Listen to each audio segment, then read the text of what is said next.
ಇದೆ ಈ ಮನೆಯವ್ರದ್ದು ಈಗ ಡೇಂಜರ್. ಈಗ ಶಿಫ್ಟಿಂಗ್ ಎಲ್ಲಿ ಮಾಡಿದ್ದೀರಾ? ಈಗ ಭವನದಲ್ಲಿ ಇದ್ದೀರಾ ಸರ್? ಅಂಬೇಡ್ಕರ್ ಭವನದಲ್ಲೂ ಟಾಯ್ಲೆಟ್ ಇಲ್ಲ, ಬಾತ್ರೂಮ್ ಇಲ್ಲ. ನಾನು ಅವ್ರಿಗೆ ಹೇಳಿದ್ರೆ ಒಂದು ಬಾಡಿಗೆ ಮನೆ ಮಾಡ್ಕೊಡಿ ಅಂತ ಹೇಳಿದ್ದೀನಿ. ಮುಗಿಸ್ಬಿಟ್ಟು ಮಾಡ್ಸಪ್ಪ, ನಾವು ಒಂದು ಸ್ವಲ್ಪ ಸಹಾಯ ಮಾಡ್ತೀವಿ. ಸ್ಟಾರ್ಟ್ ಮಾಡ್ಬಿಟ್ಟು ಅಲ್ಲಿ ನಾವು ಶಿಫ್ಟ್ ಮಾಡಿಸಿ ಇಮಿಡಿಯೇಟ್ ಆಗಿ. ಇದು ನಾವು ಹೊಡೆದಾಕೋದು ಬೆಸ್ಟ್ ಅಂತ ನನ್ನ ಅಭಿಪ್ರಾಯ. ಇವರೆಲ್ಲ ಇವ್ರ ಮೇಲೆ ನೈಟ್ ಗೇಟ್ ಅಲ್ಲಿ ಈಗ ಅಲ್ಲ ನಿಮ್ಮ ಮನೆ ಮೇಲೆ ಬಿದ್ರೆ ಸಾಕು, ತಲೆ ಮೇಲೆ ಬಿದ್ದು ಆಮೇಲೆ ಏನಾದ್ರು ಅರ್ವತ್ತಾದ್ರೆ ಡೆಮೊಲಿಷನ್ ನಮ್ಮ ಪಂಚಾಯತಿ ಕಡೆ ಮಾಡಿಸ್ಕೊಂಡು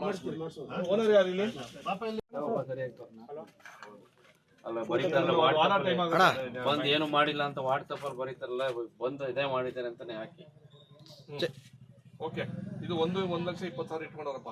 ಇನ್ನೂ ಒಂದು 20 ನಿಗಮದಿಂದ ನಿಗಮದಿಂದ ಮ್ಯಾಚಿಂಗ್ ಕೊಡ್ತಾರೆ. ಆಯ್ತಾ? ನಾವು ಒಂದು ಸ್ವಲ್ಪ ಸಹಾಯ ಮಾಡ್ತೀವಿ, ರೆಡಿ ಮಾಡ್ತೀವಿ.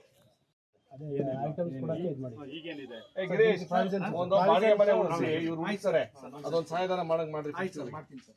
ಈ ತಕ್ಷ ಕ್ಲಿಯರ್ ಮಾಡೋದು ನಿಮ್ಮ ಮುನ್ಸಿಪಾಲಿಟಿ ಕಷ್ಟ ಮಾಡ್ತೀನಿ ಹೇಳ್ತಿದಾರಲ್ಲ. ಆಮೇಲೆ ಡೆಮಾಲಿಷನ್ ನಿಮ್ ಕಾರಣ ಏನು ಅಂತಂದ್ರೆ ಅವ್ರಿಗೆ ಅನುಕೂಲ ಆಗಂತಲ್ಲ, ಬೇರೆಯವ್ರ ಮೇಲೆ ಬಿದ್ದಿದ್ದು ಹೋದ್ರೆ ಕಷ್ಟ ಆಯ್ತು. ಬೀಳೋದ ಪರಿಸ್ಥಿತಿನೂ ಇದೆ. ಫಿಟ್ನೆಸ್ ಸರ್ಟಿಫಿಕೇಟ್ ಯಾರು ಕೊಡೋದು? ನೀವೇ ಮಾಡ್ತೀವಿ. ಡೆಮಾಲಿಷನ್ ಮಾಡಿಸಿ ಏನೇನು ಬೇಕು ಅಂತ ನೋಡ್ಕೊಳಪ್ಪ. ಮಾತ್ರ ನನ್ನ ಹೊತ್ತಿಗೆ ಇನ್ನೊಂದು ಜೋರ್ ಮಳೆ ಬಂದ್ರೆ ಗ್ಯಾರಂಟಿ ಯಾವ್ದೋ ತಲೆ ಮೇಲೆ ಬಿದ್ದಂಗೆ ಇವ್ರಿಗೆ ಅದೇ ಇವ್ರ ತಲೆ ಮೇಲೆ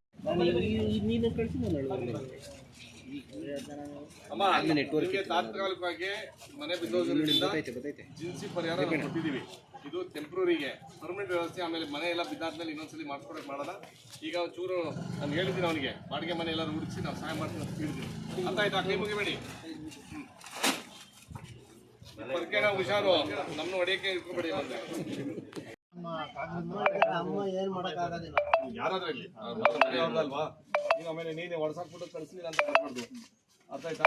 ನೀವು ಸ್ವಲ್ಪ ತೀರ್ಮಾನ ಮಾಡ್ಕೊಂಡು JCB ಕಳಿಸ್ಬಿಟ್ಟು ನೀವು ಏನೇನು ಸಾಮಾನು ಬೇಕು ಎಲ್ಲ ತೆಗೆಸ್ಬಿಟ್ಟು ರೆಡಿ ಮಾಡ್ಕೊಂಡು ಸಾಯಂಕಾಲ ಕ್ಲಿಯರ್ ಮಾಡ್ಕೊಳ್ಳಿ. ಆಯ್ತೇನಾ? ತೊಂದರೆ ಇಲ್ವಾ? ತೆಗಿಬೋದೇನಾ? ಡ್ಯಾಮೇಜ್ ಇತ್ತು, ರಿಪೋರ್ಟ್ ಹಾಕಿ 1.2 ಕೊಟ್ಟಿದ್ದಾರೆ. ಸರ್ಕಾರದಿಂದ NDRF ಯಾರು ಬಂದಿಲ್ಲ ಪಂಚಾಯತಿಂದ ಏನಾದ್ರು ಕೊಡಿ ಅಂತ ಹೇಳಿದ್ರೆ ಇವರು ಯಾಕೆ ಮಾತಾಡ್ತಾ ಇಲ್ಲ. ಈ ಕಡೆ ಬರಪ್ಪ, ಏನ್ ಮಾಡಿದಿರಿ? ಟೌನ್ ಕಾಲನಿ ವ್ಯಾಪ್ತಿಯಲ್ಲಿ ಚೆಲುವಮ್ಮ ಅವರ ಮಳೆ ಜಾಸ್ತಿ ಆಗಿರೋದ್ರಿಂದ ಕೆಲವೊಂದು 2 ಭಾಗ ಗೋಡೆ ಕುಸಿದು ಬಿದ್ದಂಥ ಪರಿಸ್ಥಿತಿ. ರೆವಿನ್ಯೂ ಡಿಪಾರ್ಟ್ಮೆಂಟ್ ಹಾಗೂ ನಮ್ಮ ಕುಶಾಲನಗರ ಪುರಸಭೆ ವ್ಯಾಪ್ತಿಯಿಂದ ಏನು ತಾತ್ಕಾಲಿಕವಾಗಿ ಏನು ಪರಿಹಾರ ಕೊಡಬೇಕು ಅಂತ ಏನು ಸರ್ಕಾರದಿಂದ ಆದೇಶ, NDRF ವತಿಯಿಂದ ರೆವಿನ್ಯೂ ಡಿಪಾರ್ಟ್ಮೆಂಟ್ ಅವರು 1,20,000 ಕೊಟ್ಟವ್ರೆ. ಅದೇ ರೀತಿಯಲ್ಲಿ ಜಿನ್ಸಿ ಐಟಮ್ಸ್ 2 ಇಲಾಖೆಗೆ ಕೊಟ್ಟವ್ರೆ.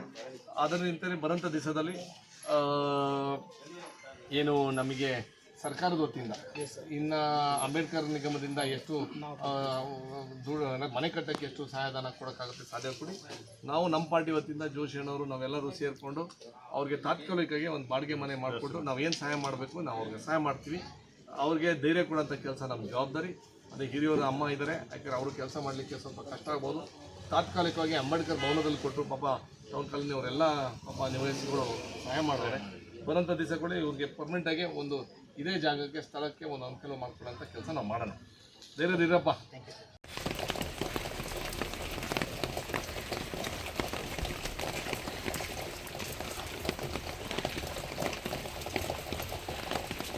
ಹೆಚ್ಚಿನ ವಿಡಿಯೋಗಳಿಗೆ ಪ್ರತಿಧ್ವನಿ ಯೂಟ್ಯೂಬ್ ಚಾನೆಲ್ ಸಬ್ಸ್ಕ್ರೈಬ್ ಮಾಡಿ, ಬೆಲ್ ಐಕಾನ್ ಕ್ಲಿಕ್ ಮಾಡಿ.